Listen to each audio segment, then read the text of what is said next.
देखी जा गुरु बहना लोग, हमनी का सोचले नहीं रह जा कि जवान बन जा तब बुढ़ाई जा, आ कैसे हमनी का बुढ़ापा आ जाई पता समझ में नहीं चलल। आ बुढ़ापा हमनी का आ गई, देखी जा कैसन बुढ़ापा आइल बा।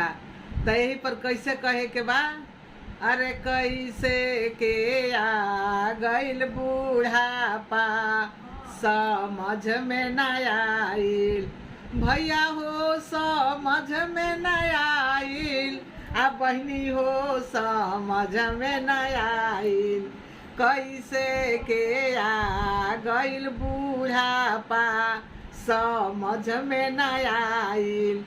केस भी पाक गइले, दांत भी टूट गइले, अरे केस भी पाक गइले, दांत भी टूट गइले, अरे हड्डी में छोड़ देहलस मसवा समझ में न आइल।